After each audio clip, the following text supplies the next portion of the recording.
Hello everyone, how are you?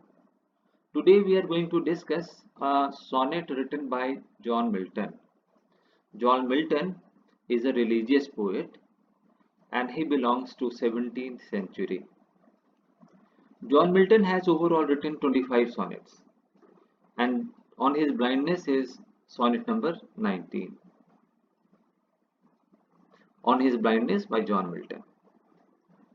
On his blindness or sonnet number 19 is a sonnet believed to have written before 1664 because after 1664 John Milton had gone completely blind. On His Blindness by John Milton is an exploration of moral dilemma faced by John Milton and conveyed through his speaker. He has forced to come to terms with his blindness. Milton has used figurative language throughout the poem to express the fear that he will no longer be able to serve God with his writings. Milton had also written Paradise Lost and Paradise Regained. Milton had written overall 25 sonnets. Now, Paradise Lost is one and only epic written in English language. On His Blindness is a sonnet which has followed classical pattern of writing sonnet. Sonnet is a poem of 14 lines, and whenever we talk about classical format of sonnet, immediately two quatrains and two tercets come to our mind. Now this is the first quatrain. When I consider how my light is spent, or half my days in this dark world and wide. Light, vision. So the poet is dejected, he is sad, he is undergoing a moral dilemma because he has become blind. And he wanted to ask God, he wanted to raise certain questions which are haunting him. He is unable to reconcile the fact that he was through and through a moral man, a religious man. But despite being a religious person, he has lost his vision. So he says, when I consider how my light is spent, means when I consider how I have become blind, how I lost my sight, or half my days in this dark world and wide, means I am merely in my 40s, and this world is very comprehensive, very big, very enigmatic. So, how shall I survive in this world which is so wide and I am merely in my 40s? And that one talent which is God, which is death to hide, lost with me useless. The poet further adds that perhaps God has chosen him as his blessed child because it was God who has conferred him the talent of writing, the talent of creativity. And this talent he will carry as long as he is alive. But he is unable to reconcile that what actually he will do with that talent because now he has lost his vision. So, in the absence of vision, in fact, the talent of his, that is the talent of writing, seems to be useless. Though my soul more bent to serve there with my maker. Milton further adds that myself is eager enough to serve my maker with my poems, with my sonnets, with my writing. But the question is how? In the absence of my vision, what is the use of the talent? How shall I use my talent in an appropriate manner and present my true account, lest he returning child?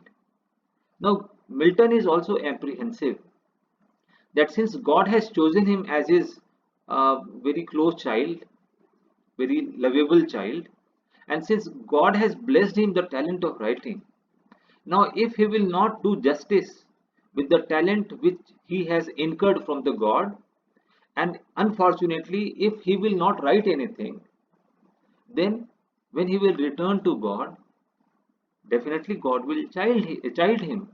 God will rebuke him. God will scold him. And therefore, he is contemplating that doth, doth God exact day labor light denied? That why God has denied me light? Why God has denied me vision? If God really wanted me to write something, if God really wanted me to extract the thing which is still hidden in myself, means I want to write, I want to prove myself, I want to prove that I have justified my talent in writing as a poet. I fondly ask. Means Milton wanted to ask this question to God, to Almighty, that God, why with me only? On one hand, you have blessed me with the talent of writing, whereas on the other hand, you have snatched vision out of me. You made me blind. Why? Why you did so? Because in the absence of vision, I am almost useless. How shall I write? Because I don't have any other, other thing. But patience to prevent that murmur soon replies. Now, the Milton wanted to ask something. Milton is full of questions. Milton perhaps was under moral dilemma. He is anguished, he is dejected, and therefore he wanted to ask these questions to God.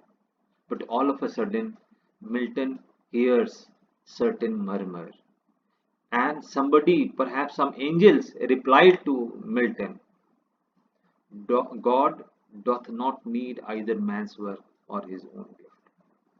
Who best bear his mild yoke, they serve him best. Now that murmur tried to respond to the questions which Milton wanted to ask. He has not asked till now, but he wanted to ask. Now that murmur, in the form of some angelic voice, has replied to Milton. And that murmur replies that God doth not need either man's work or his own gift. Means God do not require your piece of writing. God do not require anything from you or from any human being. Who best bear his mild yoke, they serve him best. Means God love those people who do not interrogate God. Because as far as God is concerned, God's design is very comprehensive, very big. And it is next to impossible for any human being to understand the grand design of God. So God loves those people who do not interrogate the grand design of God. His estate is kingly, means God is the King of kings. No human being can diminish the importance of God. So God is God. God is the King of kings. Thousand at His bidding speed. Means thousands and thousand peoples are praying God, invoking God day and night, and post over land and ocean without rest. Means people and other species also, they are praying God, they are invoking God, they are thanking God, both over land as well as on ocean, and they are doing so continually without any rest. They also serve who only stand and wait.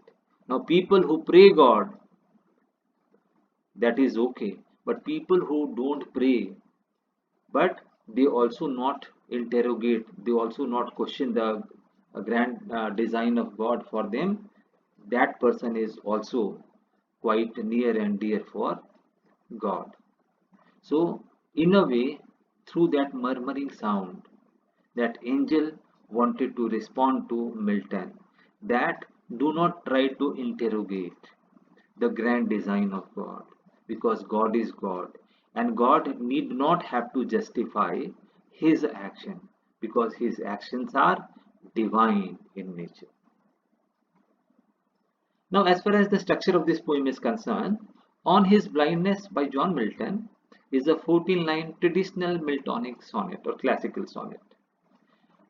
This means that 14 lines follows a rhyme scheme of ABBA, ABBA, CDE, CDE, and conform to iambic pentameter. It is a it is separated into octave and sestet. Octave is further divided into two quatrain, 4 lines each, and two tercet of 3 lines each. Milton makes use of several literary devices in this poem, including alliteration, caesura, etc. Alliteration is a kind of repetition concerned with the use and reuse of the same consonant sounds at the beginning of multiple words. For example, word and wide in the second line, as well as serve and stand in the last line. So this is all about the analysis of this sonnet. Thank you very much for watching this video.